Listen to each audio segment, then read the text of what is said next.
21 Oktober 1987, pukul 6.45 pagi.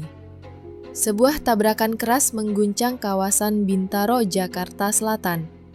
Dua rangkaian kereta bertabrakan langsung di satu jalur yang sama. Pagi yang seharusnya tenang berubah menjadi kecelakaan kereta paling mematikan dalam sejarah Indonesia. Peristiwa ini kemudian dikenal sebagai tragedi Bintaro. Pada era 1980-an, kereta api adalah transportasi utama masyarakat Jabodetabek.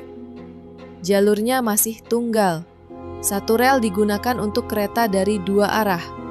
Untuk mengatur perjalanan, petugas hanya mengandalkan radio dan telepon kabel. Tidak ada sistem otomatis, tidak ada sensor digital. Semua bergantung pada komunikasi manusia. Pagi itu ada dua kereta yang melintas di jalur yang sama. Kereta pertama adalah kereta api 225, kereta lokal dari Rangkas Bitung menuju Jakarta Kota. Penuh dengan pekerja, pedagang, dan pelajar. Hampir semua penumpangnya berdiri, berdesakan hingga ke pintu. Kereta kedua adalah kereta api 220, kereta ekspres Tanah Abang menuju Merak. Lebih cepat, lebih berat, dan melaju dengan tenaga penuh. Tidak ada yang tahu bahwa kedua kereta itu sedang menuju ke arah tabrakan. Pukul 6.50, KA lokal mendapat izin dari petugas stasiun Sudimara untuk melanjutkan perjalanan. Namun pada saat yang hampir bersamaan, kereta ekspres sudah meninggalkan stasiun Kebayoran Lama dari arah berlawanan.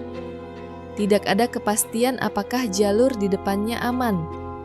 Keduanya melaju di rel yang sama, tanpa ada yang sadar.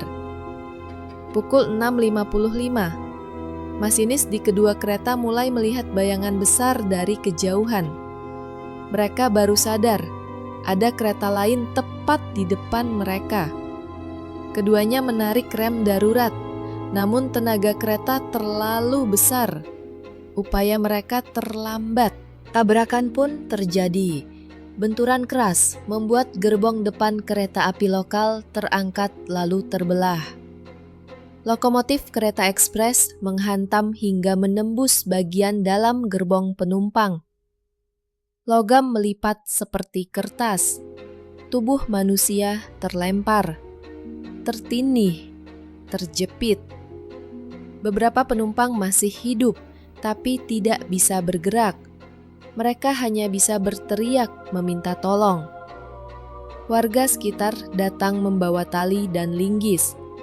Beberapa mencoba menarik bangkai kereta dengan truk sampah.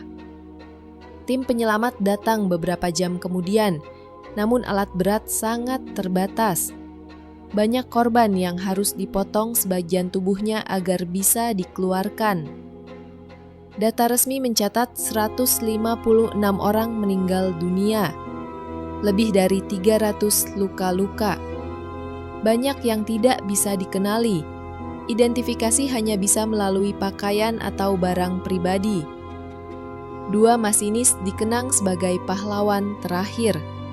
Masinis Supardi dari KA lokal ditemukan masih memegang tuas rem.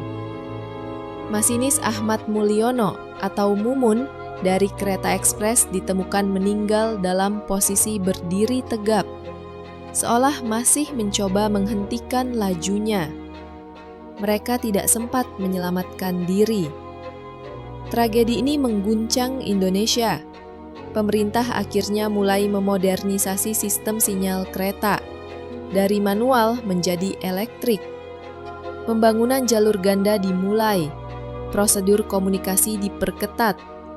Bisa dikatakan, keselamatan kereta di Indonesia hari ini dibangun dari pelajaran menyakitkan di Bintaro.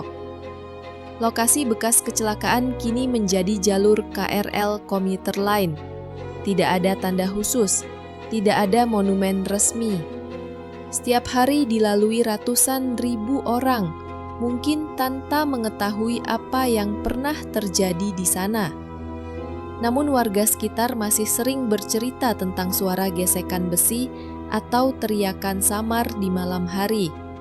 entah hanya sugesti, atau mungkin jejak tragedi itu memang belum sepenuhnya hilang.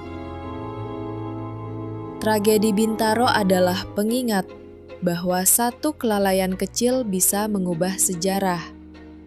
Bagaimana menurut kalian? Apakah modernisasi saat ini sudah cukup untuk mencegah kejadian seperti ini terulang?